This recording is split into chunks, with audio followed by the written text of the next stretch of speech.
All right, so this is the final part of that euro dollar follow-up trade, and I will also take a look at Bitcoin because I started the week with the intention to follow Bitcoin, but we didn't have a setup at Bitcoin, but we had a good setup at euro dollar, so we took that on a Wednesday.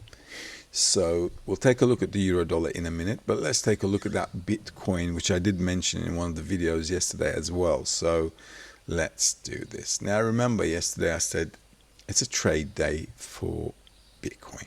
So if it's a trade day for Bitcoin, we want to trade it where the price is good, right? So I did say if the market comes down into Thursday, we'll buy. If the market goes up into Thursday, we'll sell. So the market came down into Thursday. Now, if you're in the members area, you already had the Thursday trading hours on the 8th of June because I posted all of that 10 days ago, right? So from 10 days ago, you already know the hours for today. You also know the swing days, right? So let's take a look at what we have. So Bitcoin, let's do this. Bitcoin daily. I also want to show you how it's looking at the cycle age software, right? So let me just do this. Let's turn this into Bitcoin. Okay. Now, I'm going to do the same date report until the 27th. I'll include the hours here as well. So let it just put the report together. All right. Now, as you know, in the members area, I put Thursday for a trade day, and it is a trade day for Thursday. Let's also check it out on the weekly report as well, on the weekly insight. Now, the weekly insight, as you know, is going to give you, all right, the bunch of dates where, you know, we're going to have cycles, okay? And thanks to one of the guys, Chris, he said, listen, this sometimes is overwhelming, you know, how are we going to select the right cycle? So I've put a button here.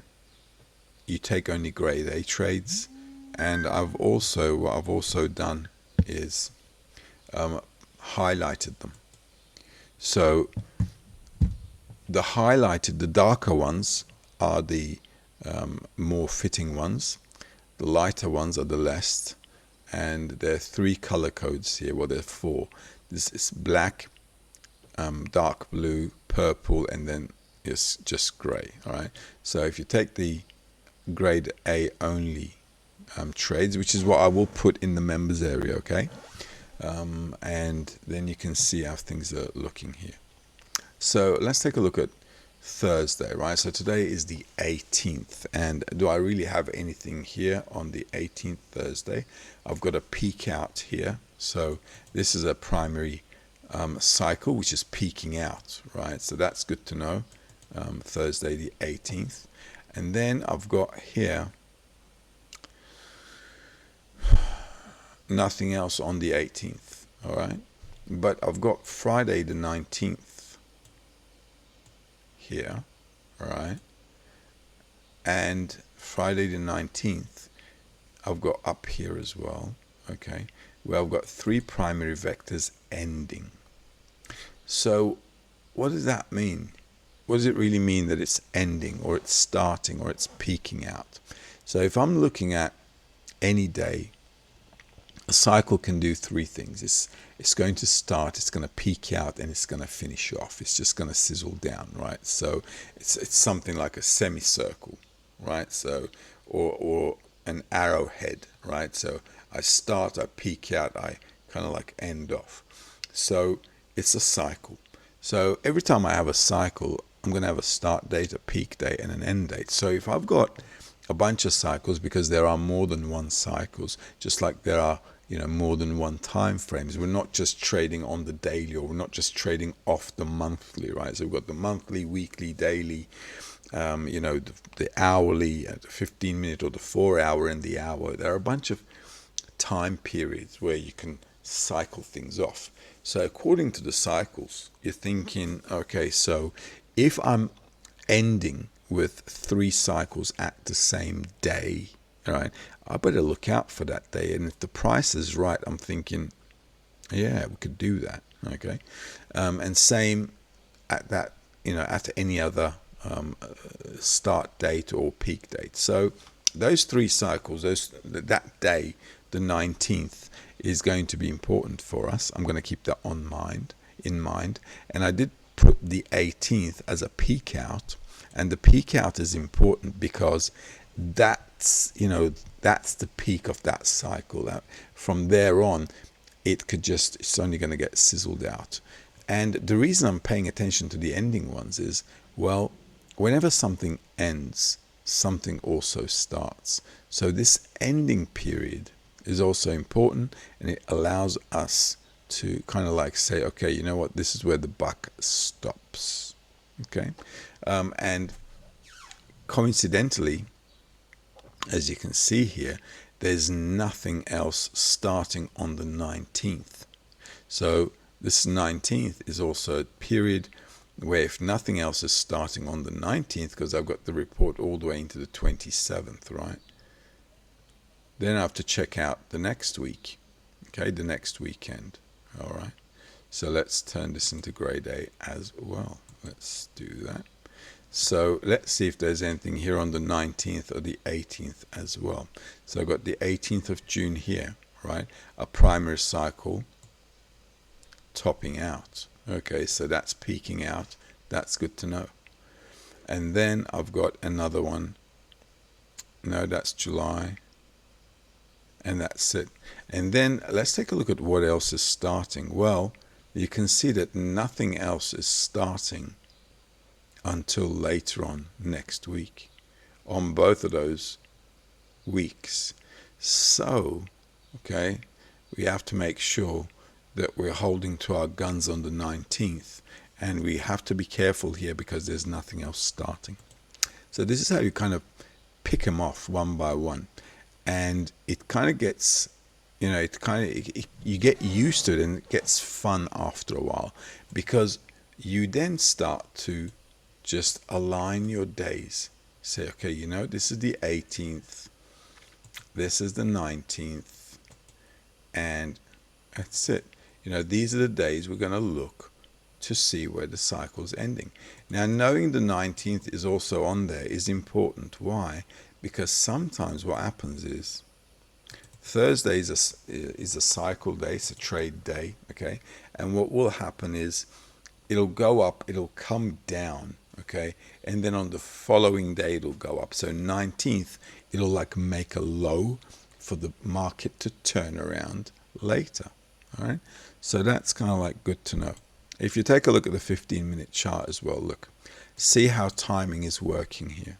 These are the intraday timings I posted in the members area, right? So you can see that's 1 hour. That's another hour. You see how the market falls down, market goes up. You see how we're keeping the cycles, all right? So it's kind of flowing, okay? So this 11 o'clock right now, let's take a look at Thursday. So we've got an 11 o'clock here. And this is also a place where the market can turn around. And remember, the trend is down. Entering here long takes guts. And the reason it takes guts is not because we're like, gutty and stupid, but if there is a trade day and I know an hour, and if the market is low, where they bounced off yesterday, I can do an intraday scalp with this. If I enter a trade like this, I can cover the trade and just let the rest go, just like I did with the euro dollar. Covered the trade and then just let it ride. So I don't even have to check the euro dollar. We're either going to hit profit or we're just not going to do anything. We're going to get stopped out with a profit. Okay, so the only thing I'm going to do is just manage the trade and push the stop forward as the market moves. So we'll end up with a profit even if, we get stopped out. So same here, right? If I already, if I know what's going on in terms of time, I'm much more prepared and stress-free than everybody else. And let's take a look as well. See, this is a nice push down, right? So that's an impulse wave. And it looks like we have a runner. All right, so this is looking like a runner.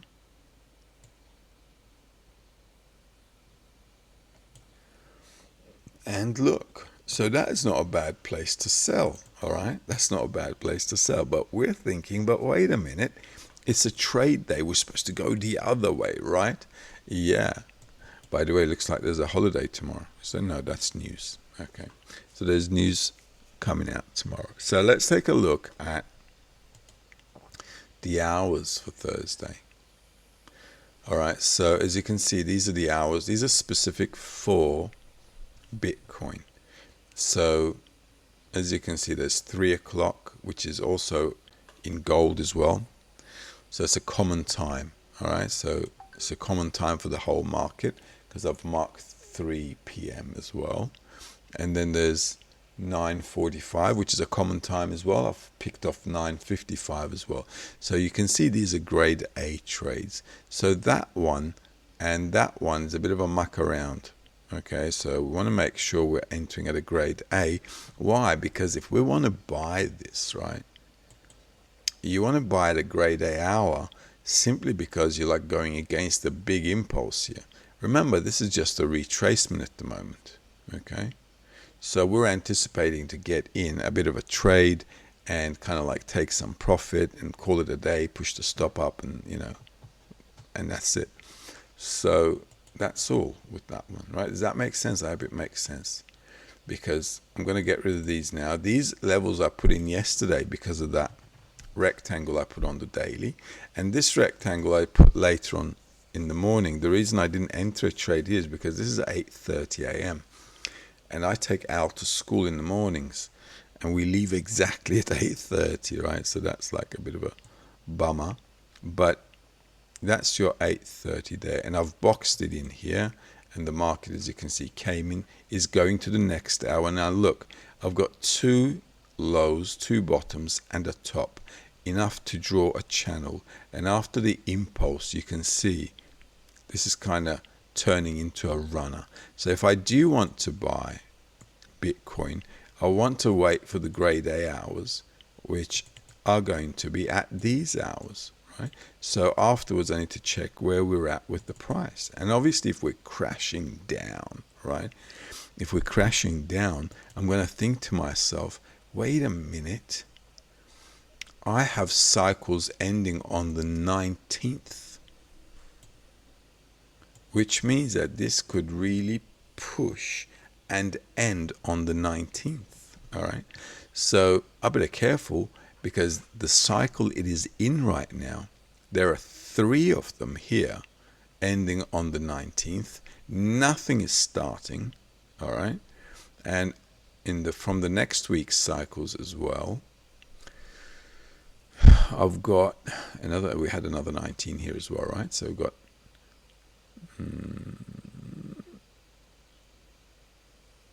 where is that 19? I thought I saw 19.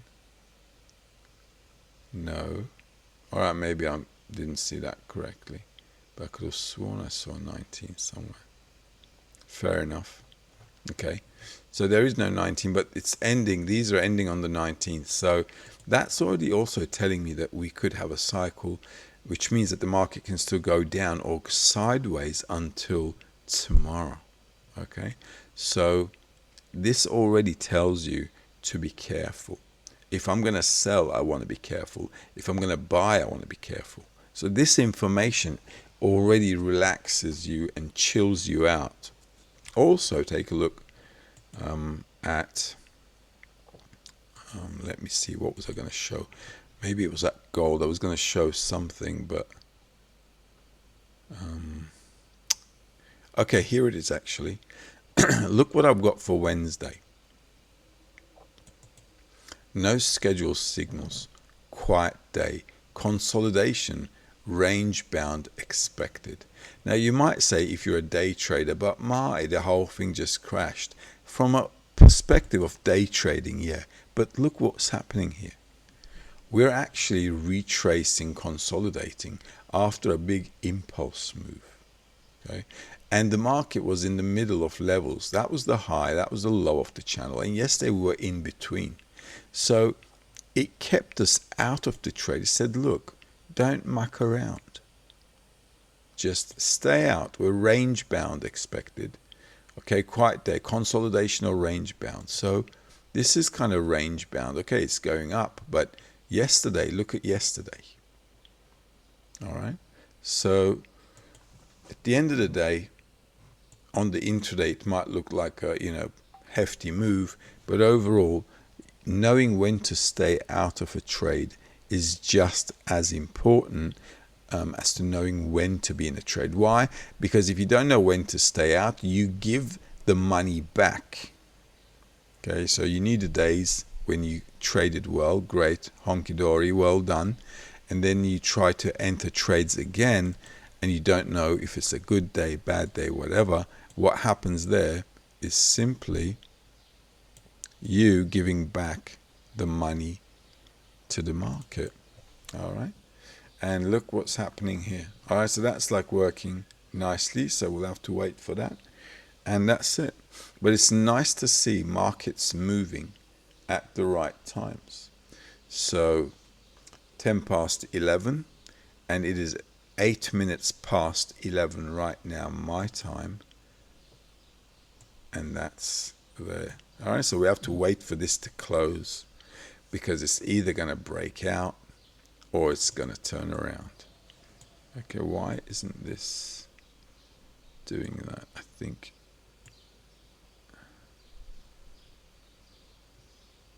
it's that one there. Okay, yep. Okay, because that's the high, and that's how you want to draw your line. So now we wait. All right, nice and easy. If it comes back down again, we'll see if we want to put a trade in. If we missed out on it, another thing you can do is, if the market breaks up, pulls back into an hour, then you can see how things are going to play out for you on the retracement. Okay, and that's basically it. And that's all, guys. We just have to sit tight and wait and see how this pans out. All right, in the meantime, though, we're going to sit back, and if there's anything you trade, okay, then we can take a look at it as well. We do custom analysis as well here. So beyond these, if there's anything you trade and it's not on the list, it's not like what we're analyzing, we can do a custom analysis on anything, absolutely anything. All right, okay, so we'll come back with another video, and then we'll see how things pan out. You can also follow it through, watch my video from yesterday as well. I said if the market comes down here, this is the place we're going to go up, because it's a trade day. Just be mindful for tomorrow when the cycles are ending as well. If you're trading Bitcoin, tomorrow I don't work, so there won't be a video, and on Monday or Tuesday I'm going to the summer house, so I'll be on the road. All right, so on one of those days there will not be a video, unfortunately, because I'll be on the road. But as soon as I get settled in, I'll go to the summer house and put the computer and the screens up and stuff like that. So we'll be back in action. In fact, during the summer, I want to demonstrate how good trading hours and trading days work, because we can actually do this even when on a summer holiday. So I want to demonstrate how that works as well, and how we can focus. Just one other thing before I go. The 5-step protocol, I've made a slight amendment on it, so it's clean. All right, so I've made it really clean, and it matches the book that I've done, okay, on Amazon. So just go with the same thing here. The book on Amazon is you fill it out manually, which is what I like, and I put it on an A4 paper because I'm farsighted, so reading is a bit of a drama for me. So I printed it out in a big A4 document, and using it manually is also a good way if you want to log your trades. Okay, so have a good day, and if you have any queries, just drop me a line in the members area.